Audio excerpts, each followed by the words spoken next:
Hey Luke. Hello. Once again, we meet again. We do, at a show. At a show. Yeah. And but fortunately, for the timing for us is great because you've just announced the Nautilus AT, which is the original Nautilus, but now with Aftertouch. Aftertouch, yeah. Which many people said it should have had in the first place, but now it does, right? I couldn't possibly comment. But yes, it has Aftertouch now, which is amazing. So obviously you're getting that extra expression when you dig into the keys. And that's completely assignable. It can be multiple parameters, so I can be playing a sound and then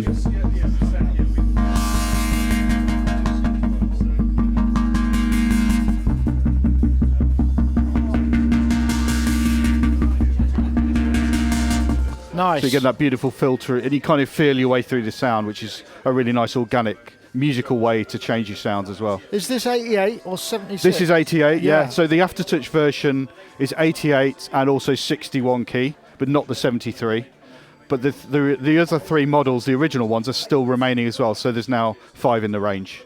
So tell me a bit. I'm not that familiar with the Nautilus sound engine. So where are we? What's the official synthesis technique?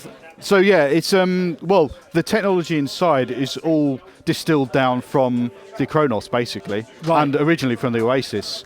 So it's around this concept of having lots of different engines. So there's still 9 engines in here, just like there were with the Kronos. So one of those engines is like a traditional sampling engine for you know, like a Rompler. So you got all your basic sounds Pianos covered. and stuff like that. Yeah, exactly. And drums and strings and orchestral sounds. But then you've got more specialist engines, things like the piano engine, the electric piano engine. But you've also got some of our legacy synths in here as well, like the MS-20, Poly 6. You've got physical modelling, string modelling in the SDR1 engine. You've got a Mod 7 engine, which is FM synthesis. So it's incredibly well spec'd for all types of sound. Do these have design. relationships to the current crop of like the Op6 and the Wavestate and the Mod Wave? Not really in terms of the technology they're using, but certainly the synthesis is the same. You can do wave sequencing in here as well, just like the Wavestate. And obviously with the Mod 7 engine, you can do an FM as well, so yeah. So I'm trying to think now, so Korg have been making music workstations since what? The M1, was that M1 was the first one, 1988, yeah. So we're pretty, this is kind of pretty, what's the word I'm looking, mature technology, and you've kind of... It's been refined and refined. You're getting quite good at it now, We right? hope so, yeah. But what's amazing though, we still maintain that same, if you look at the screen here, if I go to mode, you've still got programs, single sounds, combinations, combination of up to 16. Combis, so yeah, remember the those? combis. Originally on the M1 it was 8 parts, but now on to 16. And you've still got a sequencer, which the M1 had. So that DNA of the M1 is still in here. And in fact, last year we released a pack where we reprogrammed all of the M1 sounds to work with the Nautilus, which you can download for free as well, which is pretty cool.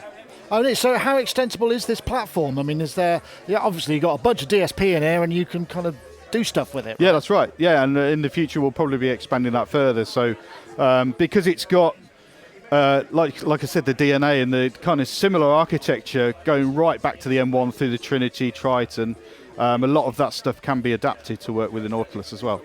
So, I mean, I know this is, it was only announced a couple of days ago, and you haven't got a lot of Aftertouch patches in here, but is there something like impressive you can play from the combis that maybe doesn't just show Aftertouch, but I mean, I imagine... No, of course, yeah. So you go into combi mode, so if I go to mode here, and then combination, you can go into here, and then you see the categories, down the left and right.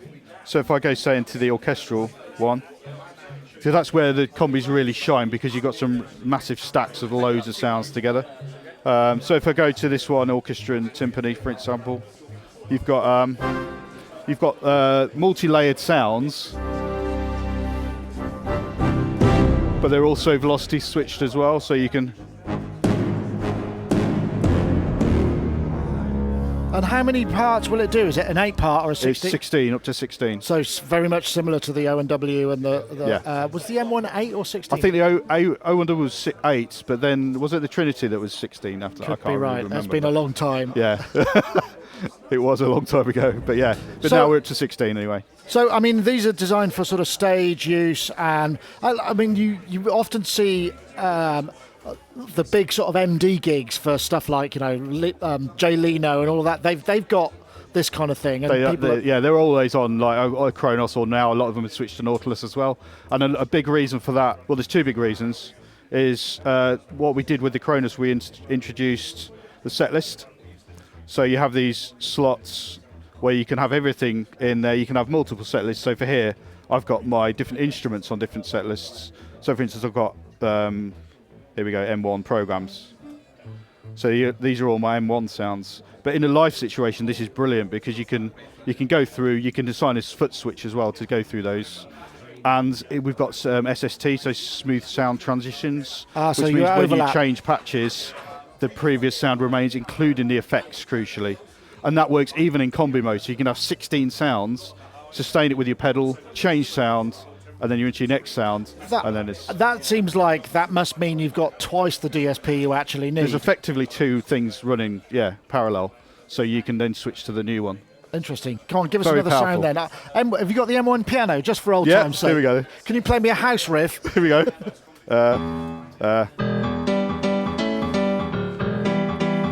Where Love Lives, I believe. Yeah.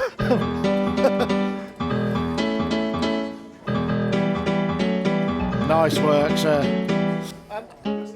And I mean, obviously, these are kind of legacy sounds, and they're not really taxing it so hard. So we've got another couple of combis we can just Yeah. I'm sure So everybody loves a demo. Go to mode again, go to combi, because that was a program there. So we go into here. And then they're all different categories. So let's go into the synth category this time. We'll go here, motion synth.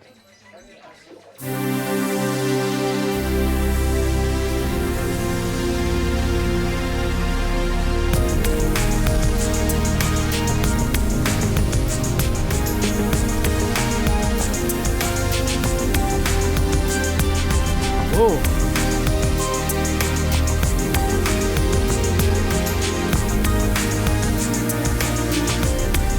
That sounds like a Pep Shop Boys gig right there. Yeah, I mean, it's sort of deep and wide, isn't it? So, I mean, is this still is this now the sort of current top of the range? It is. At the moment, this is our, I suppose we're going to call it our flagship model, because the Kronos is discontinued now, so this has replaced it effectively. So, yeah. And what sort of price are we looking at for something like this? So the regular Nautilus 88 note version is around £2,000, I think. The Aftertouch one is a few £100 more than that. I don't think we've quite confirmed the prices yet. But you can get like a Nautilus 61 regular for about 1,500 quid, something like that. So it's pretty good value, really. And the Aftertouch is channel Aftertouch? It is, yeah. It's single, yeah. Okay. So you could play one or multiple keys and it'll do the same thing. Right. It's not poly Aftertouch. Luke, thank you so much. It's all right. Nice to see you.